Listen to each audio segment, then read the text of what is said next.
নতুন বাংলাদেশ গড়ার প্রত্যয়ে চট্টগ্রাম ৯ আসনত বাংলাদেশ খেলাফত মজলিসের সাংগঠনিক সম্পাদক ও বাংলাদেশ খেলাফত মজলিসের মনোনীত প্রার্থী মাওলানা হুমায়ুন রাশেদের সমর্থনে আন্দরকিল্লা ও টেরিবাজার এলাকাত নির্বাচনী গণসংযোগ গড়া হই।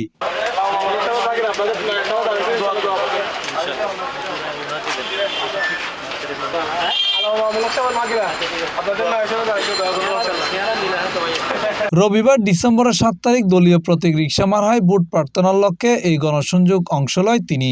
গণসংযোগ খেলে তিনি ভোটারকলের কাছে দোয়া ও সমর্থন কামনা করে। ৯ আসনের বাসিন্দা হিসেবে এই আসনের সবচেয়ে বড় সমস্যা হচ্ছে জনগণের সমস্যার কথা কেউ শুনে না। জনগণের সমস্যা শোনার মতো কেউ নেই। ইলেকশনের আগে অনেক ধরনের প্রতিশ্রুতি বিভিন্ন প্রার্থীরা দিয়েছিল, কিন্তু তারা কোনো ধরনের কথা রাখেনি।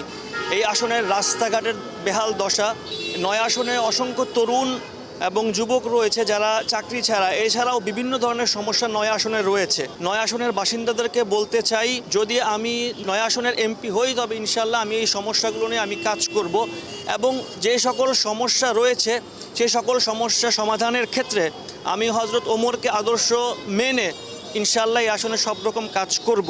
জামিয়া ইসলামিয়া ফটিয়ার সাবেক প্রিন্সিপাল আল্লামা মোহাম্মদ হারুন ইসলামাবাদী ও বুখারী শরীফের প্রথম অনুবাদক শাইখুল হাদিস আল্লামা আজিজুল হকর নাতি এবং বাংলাদেশ খেলাফত মজলিসের আমির মাওলানা মামুনুল হকর বইনর ফুয়া।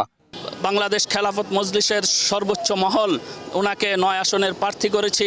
আমরা মনে করি তিনি এই আসনের যে সমস্ত সমস্যা রয়েছে সেই সমস্যাগুলো সমাধানের জন্য অত্যন্ত উপযুক্ত ব্যক্তি এবং এদেশের মানুষের নিরাপত্তায় ব্যবসায়ী সহ সর্বস্তরের মানুষ যেন নিরাপদ থাকতে পারে এবং একটি জনকল্যাণমূলক ইসলামী শাসন ব্যবস্থা যেন আমরা কায়েম করতে পারি, সেজন্য সর্বস্তরের জনগণ এবং মানুষের কাছে আমাদের সহযোগিতা কামনা থাকবে।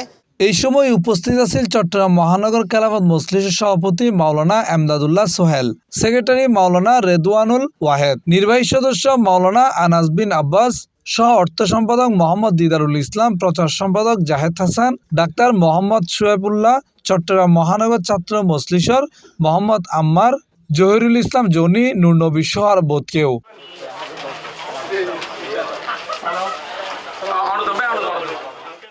C+ TV Chittagong.